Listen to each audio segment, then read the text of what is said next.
मैं जब आपके सामने ये वर्चुअल रैली के माध्यम से आपके सामने बात कर रहा हूं, कुछ लोगों ने अभी थाली बजाकर ये रैली का स्वागत किया है। मुझे अच्छा लगा कि देर सवेर मोदी जी की अपील को उन्होंने माना और कोरोना के खिलाफ थाली बजाकर जंग के अंदर वो जुड़ गए। कुछ लोगों ने इसको बिहार की चुनावी सभा कहकर कहा। मैं ये सभी वक्र दृष्टा लोगों को कहना चाहता हूं, इस रैली का चुनाव से कोई स्नान सूतक का संबंध नहीं है। ये भारतीय जनता पार्टी है जो लोकतंत्र में विश्वास रखती है, भारतीय जनता पार्टी है जो जनतंत्र में विश्वास रखती है, जनसंवाद में विश्वास रखती है, जनसंपर्क में विश्वास रखती है। अब जब कोरोना की महामारी के सामने हम सब लड़ रहे हैं, कैसे संपर्क हो सकता है? तो क्या सब अपने घर पे बैठे रहे? हम जनसंपर्क का हमारा संस्कार गंवा दे? हम जनसंपर्क के संस्कार को बचाए रखना चाहते हैं। मैं जगत प्रकाश नड्डा जी, भारतीय जनता पार्टी के राष्ट्रीय अध्यक्ष जी को बहुत बहुत बधाई देता हूं कि 75 वर्चुअल रैली के माध्यम से देश भर की जनता का हर मंडल तक संपर्क करने का उन्होंने जरिया प्रदान किया है। और ये रैली कोई चुनावी रैली नहीं है, ये रैली कोई राजनीतिक दल के गुणगान गाने की रैली नहीं है। ये वर्चुअल रैली है देश की करोड़ों की जनता को कोरोना के खिलाफ जंग के अंदर जोड़ने के लिए उनके हौसले बुलंद करने की रैली है। ये रैली है आत्मविश्वास से भरपूर, आत्मनिर्भर, जगमगाता भारत बनाने के नरेंद्र मोदी के आह्वान के साथ देश की जनता को जोड़ने की रैली है। जो वक्रदृष्टा लोग इसमें भी राजनीति देखना चाहते हैं, मैं उनको पूछना चाहता हूं, किसने रोका है भैया आपको? दिल्ली में बैठकर मौज करने की बजाय पटना से दरभंगा तक एक वर्चुअल रैली ही कर लेते? किसने रोका था? मित्रों, अभी ढेर सारा विपक्ष कोरोना के काल के अंदर, अभी मैंने टीवी पर देखा, थाली बजा रहे थे मोदी जी की अपील पर। मैं सबको कहना चाहता हूं कि आप नुक्स निकालते हैं। कोई यहां से स्वीडन का इंटरव्यू लेता है, कोई यहां से किसी का इंटरव्यू लेता है, कोई अमेरिका में इंटरव्यू लेता है, मगर मोदी जी ने पूरे भारत को जोड़कर एक मजबूत लड़ाई, वैश्विक महामारी के खिलाफ लड़ने का नेतृत्व प्रदान किया। मित्रों, मैंने लाल बहादुर शास्त्री जी के बाद कोई भी ऐसा नेता नहीं देखा है जिसकी अपील पर पूरा देश एकजुट होकर आ जाए। जनता कर्फ्यू भारत के लोकतांत्रिक इतिहास के अंदर स्वर्णिम अक्षरों में लिखा जाएगा कि देश के एक नेता की अपील पर कोई पुलिस बल का उपयोग किए बगैर पूरे देश ने घर के अंदर रहकर अपने नेता की अपील का सम्मान किया। चाहे उन्होंने थाली और घंटी बजाने का कहा, चाहे दिया जलाने का कहा, चाहे सेना के जवानों ने आकाश के अंदर उड़कर सभी कोरोना वॉरियर का सम्मान करने के लिए आसमान से पुष्प बरसाने की बात करी। ये सब कर मोदी जी ने, कुछ लोगों ने इसको राजनीतिक प्रोपेगेंडा कहा, मगर जो कह रहे हैं वो वक्रदृष्टाओं को मालूम नहीं है कि राजनीतिक प्रोपेगेंडा नहीं है, ये देश को एक बनाने की मुहिम है। और मैं आज सभी कार्यकर्ताओं को, सभी बिहार की जनता को कहने आया हूं कि अब तक राष्ट्रीय महामारियां जब आती थी, कुदरती आपदाएं आती थी, सिर्फ सरकारें इसके खिलाफ लड़ती थी। ये पहली राष्ट्रीय महामारी ऐसी है, कुदरती आपदा है, जिसमें सरकार तो लड़ी ही लड़ी, सरकार का नेतृत्व लड़ा ही लड़ा, इसके साथ 130 करोड़ भारतीय एकजुट होकर। मैं आज वक्रदृष्टा लोगों को, परिवारवादी लोगों को कहना चाहता हूं, जरा अपना चेहरा आईने में देख लीजिए। जब आपकी सरकार थी 90 से 2005 तक, तब 3.19% आपका विकास दर था। नीतीश जी के नेतृत्व में 11.3% तक पहुंचाने का काम एनडीए की सरकार ने। बजट का आकार अब 23,800 करोड़ छोड़कर गए थे। सुशील जी वित्त मंत्री है, 2,11,761 करोड़ तक बजट को पहुंचाने का काम ये भारतीय जनता पार्टी और एनडीए की सरकार ने किया है। प्रति व्यक्ति आय 0.12% थी, जिसको 4.8% विकास दर के रेफरेंस में किया। कृषि विकास दर 2.35% पिछड़ छोड़ कर गए थे, आज 8.5% पर हम ले गए हैं। बिजली की उपलब्धता 22% लोगों के पास थी, आज बिजली की उपलब्धता 100% लोगों के पास की है।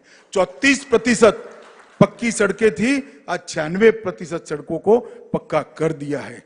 गृह कृषि विकास दर 3.9% छोड़कर गए थे, आज 12.2% तक हमने पहुंचा है। पूंजीगत व्यय 3340 करोड़ तक सीमित था, आज 21,058 करोड़ रुपया पूंजीगत व्यय करने का काम एनडीए की सरकार ने किया है। और राजकोषीय घाटा 6.2% आप कर गए थे, हमने उसको काबू में लेते हुए 2.7% पर लिया है। औद्योगिक विकास दर नेगेटिव था, औद्योगिक विकास दर को हम 17% तक लेकर आए। और मैं सभी को कहना चाहता हूं, हम लालटेन युग से एलईडी युग तक आए हैं। लूट एंड ऑर्डर से लॉ एंड ऑर्डर तक की यात्रा हमने काटी है। लाठी राज से कानून राज तक आए हैं, जंगल राज से जनता राज तक पहुंचे हैं, बाहुबल से विकास बल तक पहुंचे हैं, और चाला घोटाले से डीबीटी तक की यात्रा नरेंद्र मोदी जी ने सफलतापूर्वक काटी।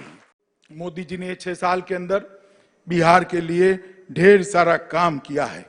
ये नई टर्म के अंदर ही हमने 20 लाख करोड़ का जो पैकेज दिया, इससे बिहार के शहद, सब्जी, मछली, दूध और औषधीय खेती को बढ़ावा मिलेगा। पशुपालन को 100% टीकाकरण से मदद मिलेगी। 10,000 करोड़ रुपया माइक्रो फूड एंटरप्राइज को दिया है, इसमें मखाना को हमने रखा है। उत्पादन में पहले स्थान पर जो अभी मखाना है, इसके क्लस्टर डेवलप करने के लिए भी योजना बनाई है। इसी प्रकार से 20,000 करोड़ रुपया मत्स्य संपदा के लिए रखा है। बिहार नदियों से भरा हुआ प्रदेश है, तालाबों से भरा हुआ प्रदेश है, इसका भी बिहार को बहुत बड़ा फायदा होने वाला है। लगभग मधुमक्खी पालन के लिए हमने 500 करोड़ रुपया दिया है। और एमएसएमई जिसका फायदा बिहार जैसा प्रदेश सबसे ज्यादा उठा सकता है, लगभग 3 लाख करोड़ की बैंक गारंटी भारत सरकार ने दी है और 20,000 करोड़ का हमने फायदा दिया है।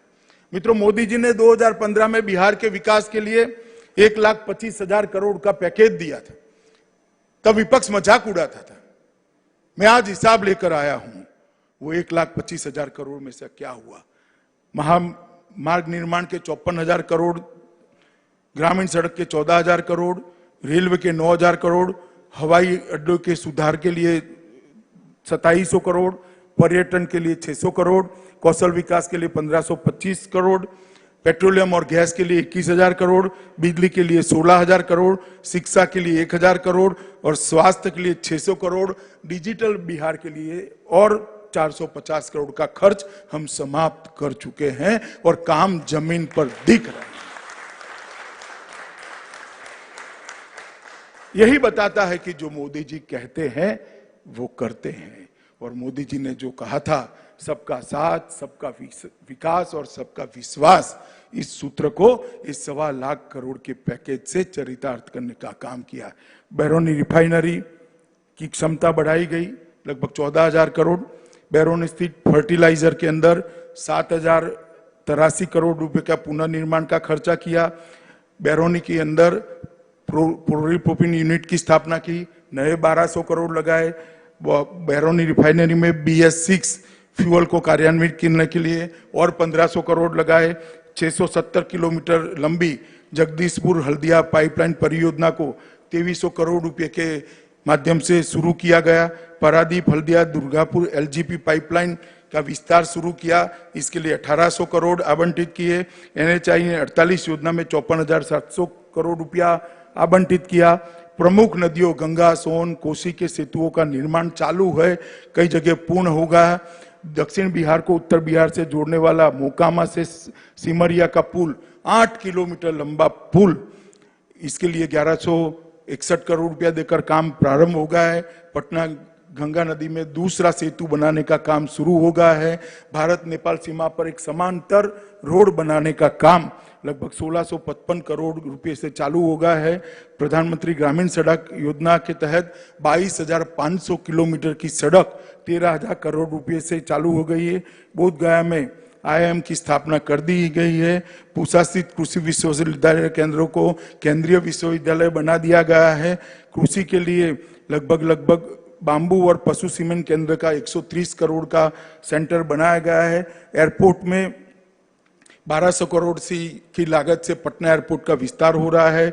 दरभंगा में 100 करोड़ की राशि से नया एयरपोर्ट तैयार हो रहा है। स्वास्थ्य में दरभंगा में एम्स बनाने की हमने शुरुआत की है। पटना, भागलपुर, दरभंगा, मुजफ्फरपुर और गया मेडिकल कॉलेज को अपडेट करने के लिए 600 करोड़ रुपया खर्च किया गया है। नमामि गंगे के तहत 5,000 करोड़ रुपया के खर्च से पटना के अंदर सीवेज ट्रीटमेंट प्लांट की शुरुआत कर दी गई है और 9,000 करोड़ रुपया रेलवे में लगभग 700 किलोमीटर की लाइन के लिए खर्च किया गया है। और यही बताता है कि 1,25,000 करोड़ रुपए का हमारा जो पैकेज था उसको हमने वास्तविकता में बदलने का काम किया है। मैं बिहार के कार्यकर्ताओं के सामने हूं, बिहार की जनता के सामने हूं। मुझे मालूम है कि बहुत सारे लोगों ने बिहार के जनता को गुमराह करने के लिए बहुत सारा किया है, परंतु मैं इतना ही कहना चाहता हूं कि बिहार अपने आप को इस सब बातों से अलग रखे।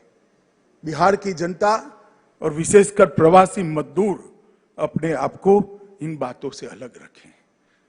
पूरा देश आपका सम्मान करता है।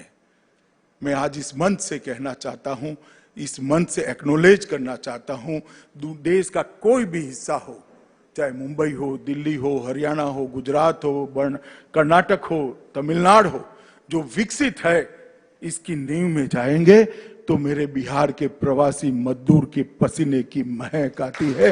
बिहार के व्यक्ति का पसीना इस देश के विकास की नींव में पड़ा। ये जो लोग अपमानित करते हैं उनको मालूम नहीं है कि बिहार के प्रवासी मजदूर का जज्बा क्या है।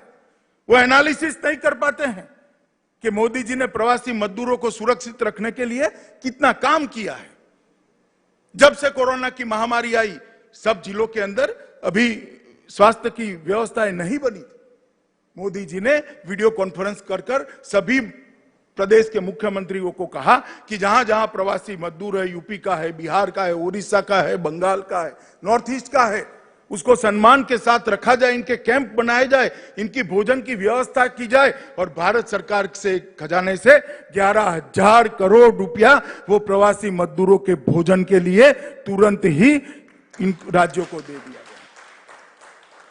और 1 मई से ही मजदूर दिन के दिन जब पूरी व्यवस्था चौक चौबंद होने लगी, जिलों के अंदर स्वास्थ्य सेवाएं पहुंचने लगी, उनकी ट्रेनिंग हो गई, क्वारंटाइन सेंटर बन गए, ऑक्सीजन के सिलेंडर पहुंचे, उसके बाद 1 मई से ट्रेनों की आवाजाही शुरू करी और उसको श्रमिक ट्रेन, प्रवासी मजदूरों के, प्रवासी श्रमिकों के सम्मान में उसको श्रमिक ट्रेन नाम दिया गया। और मित्रों, मुझे कहते हुए आज हर्ष है कि लगभग 1.25 करोड़ लोगों को सुरक्षित रूप से वहां पहुंचाने का काम भारतीय जनता पार्टी की नरेंद्र मोदी सरकार ने किया है। तकलीफ पड़ी है, कई ऐसे दृश्य भी आए जो मन को विह्वल कर देते थे। कुछ लोगों ने धैर्य खोकर पैदल चलना शुरू किया, उनके लिए भी एसटी बसें चलाई गई। जैसे ही दूसरे तीसरे दिन मालूम पड़ा, एसटी बस लेकर उनको नजदीक के रेलवे स्टेशन पर पहुंचाया, वहां से ट्रेनें चलाई। रेलवे के अंदर 85% खर्चा भारत सरकार ने उठाया, 15% खर्चा राज्य सरकारों ने उठाया। क्वारंटाइन के अंदर रखने का कैसा खर्चा, जैसे सुशील जी ने बताया, सभी राज्य सरकारों ने उठाया। और जब वापस गए तो उसको 1,000 रुपया नकदी और बिहार के अंदर 1180 रुपये का सामान देने का काम भी बिहार सरकार ने किया है। उनका स्वास्थ्य परीक्षण किया गया और आज वो सभी अपने अपने घर में सुरक्षित पहुंचे हैं। मुझे कोई आपत्ति नहीं है इसमें भी, अगर विपक्ष को राजनीति करनी है तो। मगर मैं उनको इतना ही पूछना चाहता हूं, भला आपने क्या किया? मित्रों, बिहार के अंदर, देश के अंदर मोदी जी के नेतृत्व में भारतीय जनता पार्टी के नेतृत्व में एनडीए ने भ्रष्टाचार, तुष्टीकरण और परिवारवाद को समाप्त कर रख दिया है। जातिवादी राजनीति को हमने हमेशा के लिए पूरा करने का काम ये भारतीय जनता पार्टी की सरकार ने किया है। भाजपा की शक्ति संगठन है। मैं भाजपा के सभी कार्यकर्ताओं को कहना चाहता हूं, मोदी जी का आह्वान है, जब तक कोरोना के खिलाफ लड़ाई चल रही है, सेवा ही हमारा संगठन है। ये मंत्र के साथ हर कोरोना पीड़ित के साथ हम लगे, इसकी सेवा में लगे, जागरूकता बनाएं और जन जन को ये लड़ाई के साथ जोड़ने का काम करें।